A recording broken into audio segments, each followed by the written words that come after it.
अल्लाह उनकी इस नेकी को कबूल फरमाए, और जो अभी तक पीछे रह गए हैं अल्लाह उन्हें भी तौफीक दे कि वो आगे बढ़ें और अल्लाह के इस घर में अपना हिस्सा लें, अपना ताउन करें। अल्लाह हम सबको इसकी तौफीक अता फरमाए, आमीन। मेरे भाइयों, इंसान के जीवन में, इंसान की जिंदगी में बहुत सारे स्टेज आते हैं, बहुत सारे दौर आते हैं।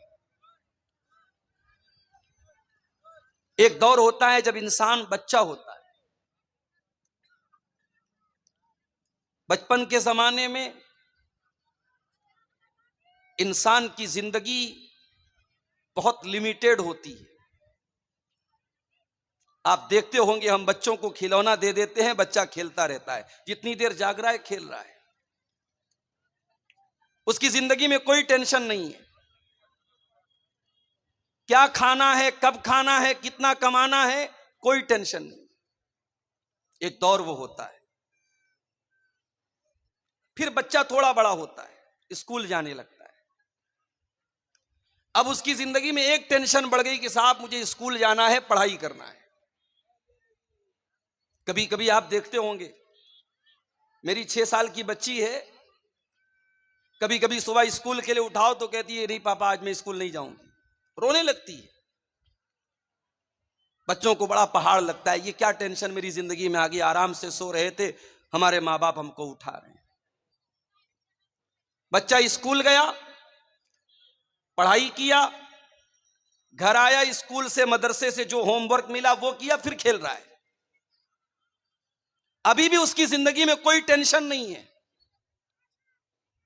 न बीवी का डर है, न बीवी का खर्चा उठाना है, न बच्चों की जिम्मेदारी है, न कमाने की टेंशन है। बच्चा आजाद है, ज्यादा से ज्यादा पढ़ाई की टेंशन है। बच्चा थोड़ा और बड़ा हुआ, 15 साल का हो गया, हम कह सकते हैं बालिग हो गया, एडल्ट हो गया, वयस्क हो गया।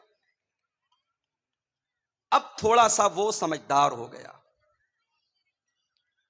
अब उसे लगने लगा कि नहीं, मैं लड़का हूं तो मुझे जिंदगी में कुछ करना भी है।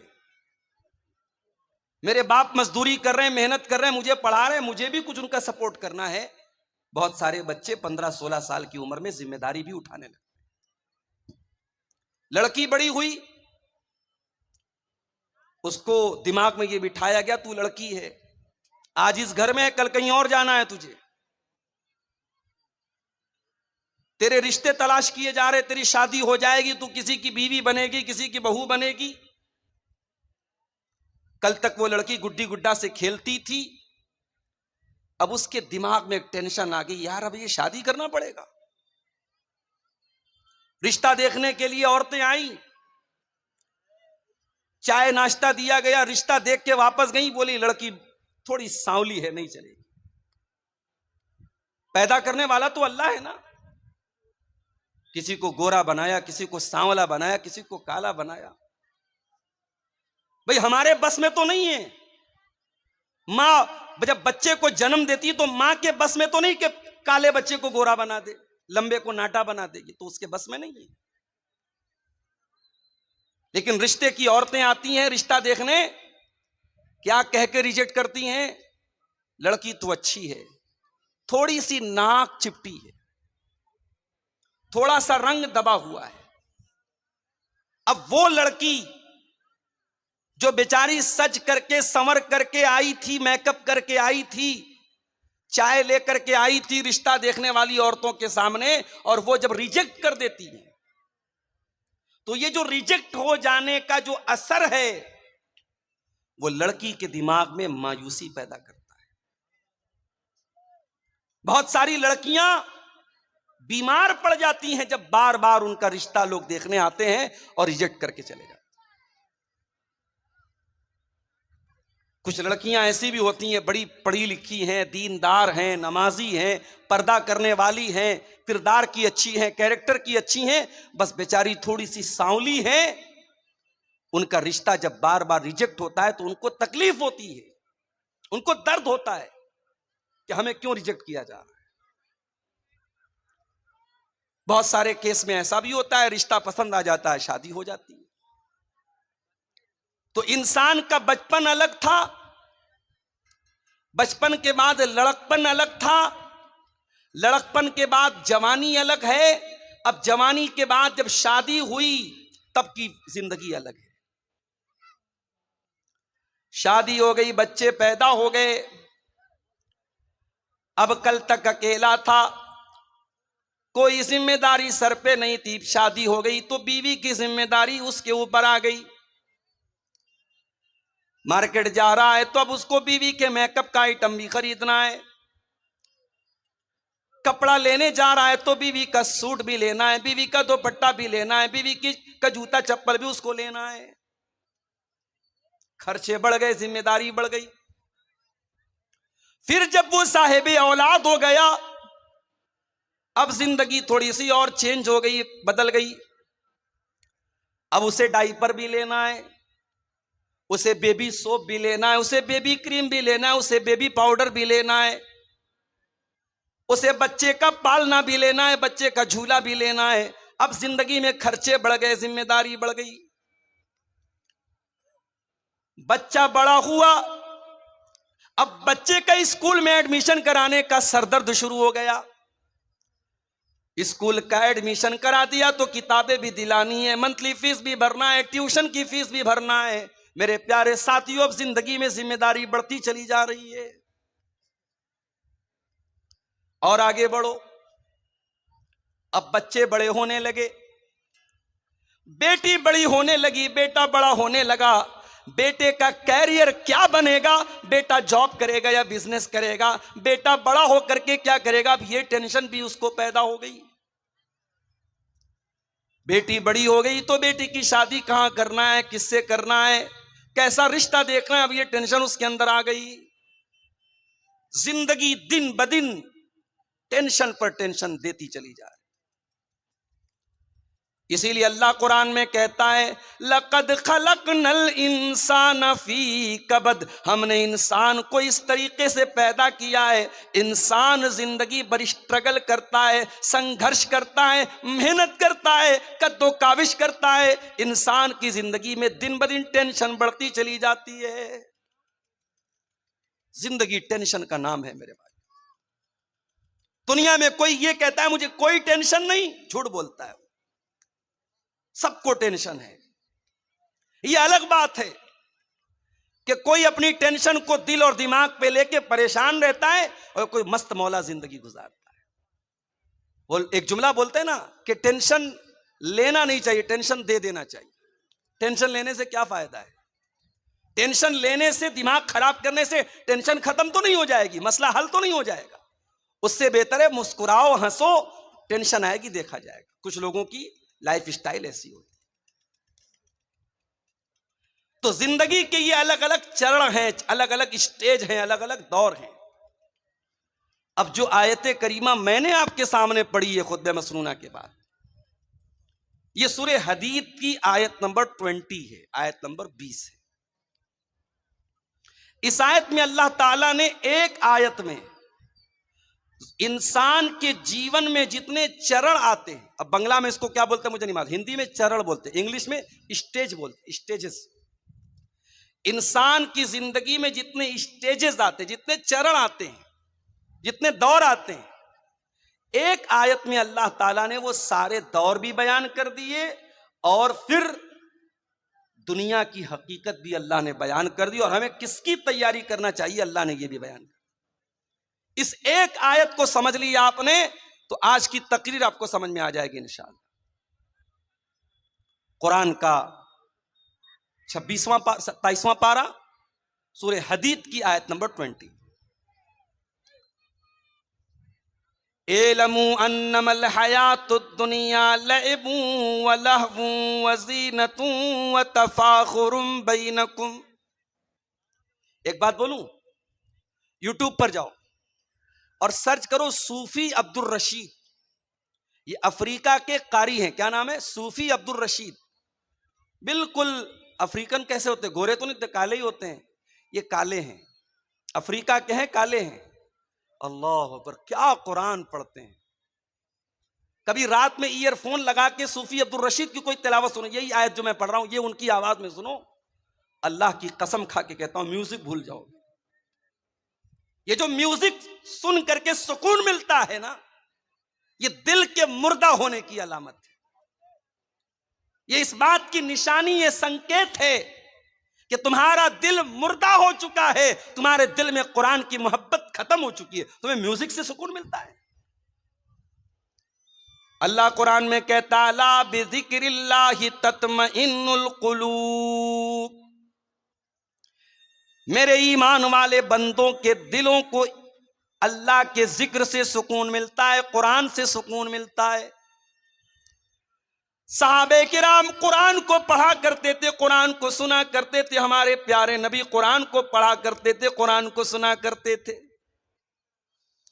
हमारा नौजवान आज गाना सुन रहा है। मैं जलसे में आ रहा था, रास्ते में कई नौजवानों को देखा मोबाइल पर बैठ करके रील्स देख रहे हैं, गाने देख रहे हैं। लड़कों का भी यही हाल है, लड़कियों का भी यही हाल है। आज वो आपके YouTube की हिस्ट्री पर जाके देखा जाए, गाने ज्यादा मिलेंगे, म्यूजिक ज्यादा मिलेगा, फिल्में ज्यादा मिलेंगी। ओ लोगों आओ जरा रब के कुरान को किसी अच्छे कारी की आवाज में तुम सुन तो लो, अल्लाह की कसम तुम म्यूजिक भूल जाओगे, तुम गाने भूल जाओगे। एलमू अन्नमल हयातुद दुनिया लइबू व लहवू व ज़ीना, अल्लाह फरमा रहा है ऐ मेरे बंदो, ये दुनिया की जिंदगी तो खेल है, व लहवुन तमाशा है, व ज़ीनतुन और जीनत है, आकर्षण है, एट्रैक्शन है। बच्चा छोटा है, खेल का दौर है। बच्चा थोड़ा बड़ा हुआ, 8 साल का हुआ, 10 साल का हुआ, वल्लाहुन अब तमाशा देखने लगा, अब टीवी देखने लगा, मोबाइल देखने लगा, यूट्यूब देखने लगा, वीडियो देखने लगा। वज़ीनतुन बच्चा थोड़ा बड़ा हुआ, लड़की थोड़ी बड़ी हुई, 15 साल के हो गए, 16 साल के हो गए, लड़की आईने के सामने खड़ी होकर के मेकअप करने लगी, लड़का अपने सर पर, अपने बाल पर, अपने चेहरे पर मेहनत करने लगा, अपनी पसंद का कपड़ा पहनने लगा, आईने में अपने आप को निहारने लगा, अपनी सेल्फी लेने लगा, अपने फोटो को फिल्टर कर करके लेने लगा। वज़ीनतुन इंसान की जिंदगी आकर्षण है, आकर्षण है, अट्रैक्शन है, जीनत है। वतफाखुरुम बैनकुम, शादी हो गई, बिजनेस करने लगा। मेरे पड़ोसी ने 1 लाख की प्रॉपर्टी खरीदी, मैं 10 लाख की खरीद के दिखाऊंगा। मेरे दोस्त ने सरकारी नौकरी हासिल कर ली, मैं भी मेहनत करके सरकारी नौकरी हासिल करूंगा। 1 लाख रुपया उसकी सैलरी है, मैं 2 लाख रुपया महीना कमा करके दिखाऊंगा। व तफाखुरुम बैनकुम, मेरे बंदो फिर वो दौर तुम्हारी जिंदगी में आता है, तुम एक दूसरे के ऊपर फख्र करते हो, एक दूसरे के ऊपर गुरूर करते हो, घमंड करते हो, एक दूसरे से अपने आप को बड़ा समझते हो। उसके बाद आखिरी दौर आया, इंसान बूढ़ा हो गया, उसके पोते पोतियां हो गए, उसके नवासे नवासियां हो गए। अब बैठ करके फख्र करता है, इतने मेरे बेटे, इतने मेरे पोते, इतने मेरे नाती, इतनी मेरी नतनी, इतने मेरे नवासे, इतनी मेरी नवासी, इतनी मेरी जमीन, इतनी मेरी जायदाद। व तकासुरुन फिल अमवाली वल औलाद, इंसान की जिंदगी का ये आखिरी दौर है, खूब पैसा हो जाए, खूब औलाद हो जाए। औलाद की तलब भी तो इंसान को होती है ना। कुछ लोग कहते हैं साहब मुझे अल्लाह ने लड़की दी है, मुझे लड़के की जरूरत नहीं है।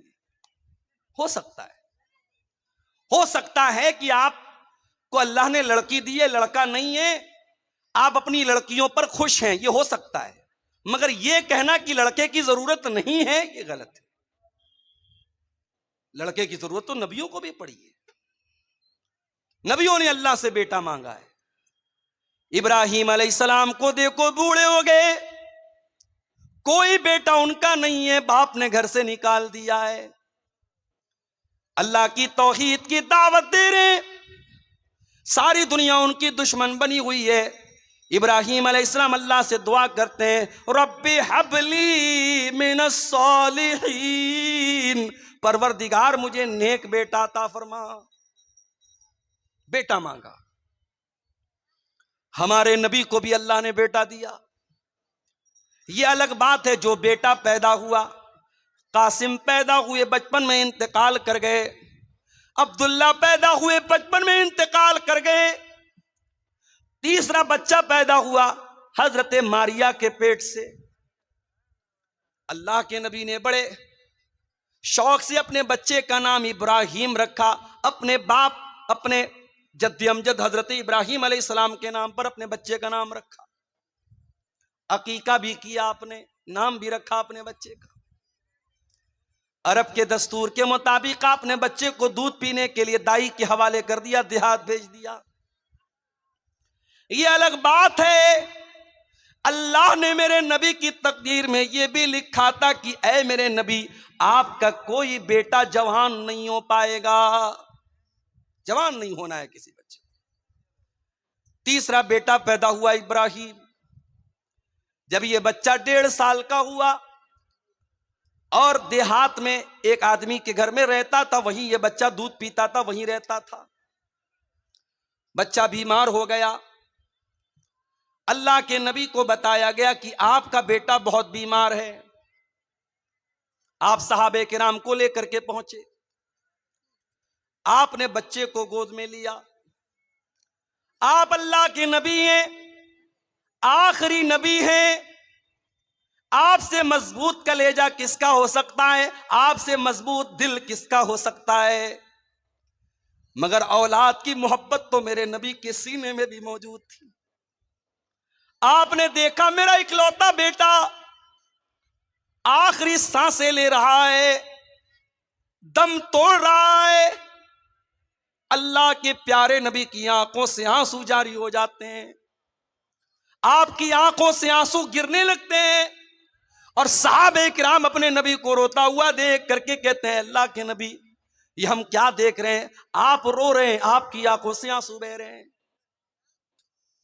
आप फरमाते, हाज़िही रहमतुन जअलहल्लाहु फी कुलूबि इबादिही। ऐ मेरे सहाबा, ये आंसू मुहम्मदुर रसूलुल्लाह के आंसू नहीं है, ये इब्राहीम के अब्बा के आंसू हैं, ये इब्राहीम के बाप के आंसू हैं। ये एक बाप के आंसू हैं जो मोहब्बत में अपने बेटे की जुदाई में निकल रहे हैं। ये एक बाप के दिल से निकले हुए दर्द के आंसू हैं, रो रहे हैं अल्लाह के। आज तो पीरों और फकीरों को लोगों ने यह दर्जा दे दिया है। पीर साहब को इतना पावर है कि एक आदमी तकरीर में बयान कर रहा है, वीडियो मौजूद है फेसबुक के ऊपर, आप जाके देख सकते हैं, कि शेख अब्दुल कादिर जिलानी का मुरीद था। कब्र में पहुंचा मरने के बाद, मुनकर नकीर आए सवाल पूछने के लिए। जैसे ही सवाल पूछा, शेख अब्दुल कादिर जिलानी के मुरीद ने कहा, तुम्हें मालूम नहीं मैं किसका मुरीद हूं? कहा किसके मुरीद हूं? कहा मैं गौसे आजम का मुरीद हूं, मैं शेख अब्दुल कादिर जिलानी का मुरीद हूं। इतना सुनना था, मुनकर नकीर भाग गए। भाई तेरे से कोई सवाल नहीं करना, तुझसे कुछ नहीं पूछना, तू इतनी बड़ी हस्ती का मुरीद है। ये किस्से गढ़ने वाले, ये कहानियां गढ़ने वाले, ये करामतें गढ़ने वाले, ये क्यों भूल जाते हैं कि अल्लाह के नबी से बड़ा कोई इंसान दुनिया में नहीं गुजरा, आपसे बड़े मर्तबे वाला कोई नहीं गुजरा। और आपका ये हाल है, आपका अपना बच्चा है, आपके हाथों में दम तोड़ रहा है और आप कुछ नहीं कर पा रहे हैं। यहां तो कितने मुर्दों को जिंदा कर दिया शेख अब्दुल कादिर जिलानी। या मेरे नबी अपने बच्चे को मरता हुआ देख करके रो रहे हैं और कुछ नहीं कर पा रहे। बेटा मर जाता है, मुहम्मदुर रसूलुल्लाह की आंख से आंसू निकलते और आप क्या कहते हैं, ओ लोगो, ओ मेरी प्यारी माँ बहनों, जब तुम्हारे किसी बच्चे का अल्लाह न करे कभी अगर इंतकाल हो जाए, तुम्हारा कोई अजीज अगर मर जाए, कोई रिश्तेदार अगर मर जाए, कोई करीबी अगर मर जाए और तुम्हें रोने का दिल चाहे, तुम्हारी आंखों से आंसू निकले, तुम्हें अपनी जबान से कोई लफ्ज निकालने का दिल चाहे, तो जरा अपने नबी का ये नमूना भी देख लेना। क्या फरमाया? इन्नल आइना तदमा वल कल्ब यहज़ुन वला नक़ूलु इल्ला मा यरज़ा रब्बुना। ऐ मेरे बच्चे इब्राहिम, तेरे जाने से तेरे बाप का दिल गमगीन है, तेरे बाप की आंखों से आंसू बह रहे हैं, तेरा बाप रो रहा है ऐ इब्राहिम, लेकिन तेरा बाप अपनी जबान से कोई ऐसी बात नहीं निकालेगा जिससे अल्लाह नाराज हो जाए। तो बेटे की ख्वाहिश तो सबको होती है मेरे भाई, नबियों को भी हुई। अल्लाह कह रहा है कि जिंदगी के ये अलग अलग दौर हैं। एक खेल का दौर था, एक तमाशे का दौर था, एक अट्रैक्शन का दौर था, एक खूब पैसा कमाने का दौर था, एक दूसरे पर फक्र करने का दौर था, और फिर एक आखिरी दौर आया कि ढेर सारे बच्चे हो गए, बड़ा खानदान हो गया, बड़ी प्रॉपर्टी बना ली, बड़ी जमीन बना ली।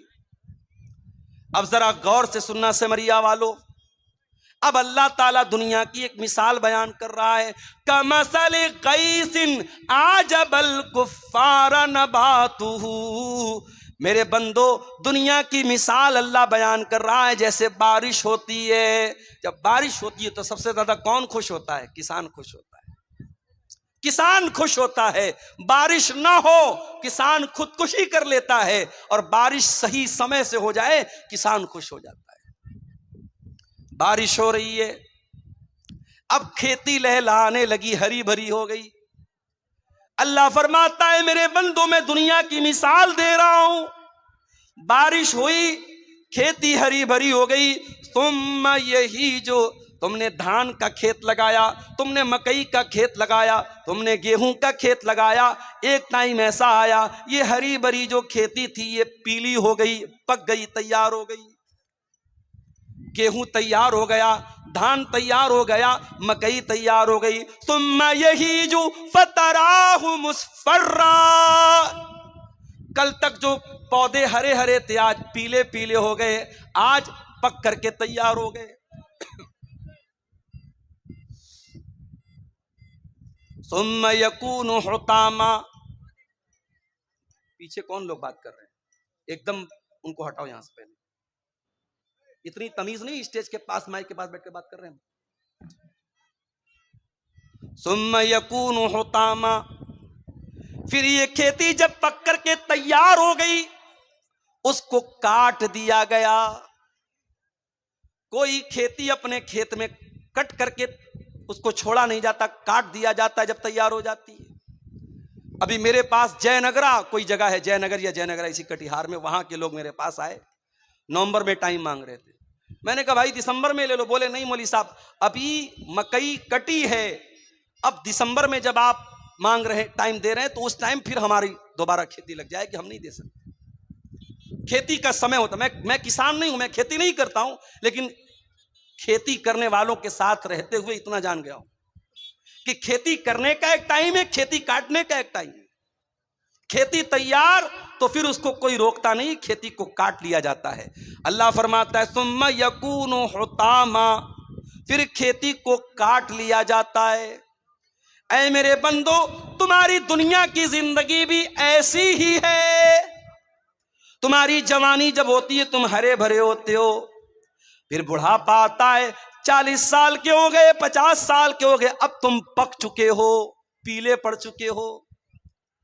कभी देखा है आपने बॉलीवुड की बड़ी बड़ी हीरोइनें जो एक एक करोड़ कितने कितने करोड़ रुपए लेती हैं फिल्मों के, जब इनकी जवानी ढल जाती है, इनके बाल सफेद हो जाते हैं, फिर उनको कोई नहीं पूछता है।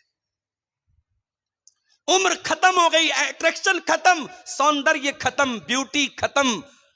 इंसान जब बूढ़ा होने लगता है उसके जिस्म की फिटनेस खत्म होने लगती है।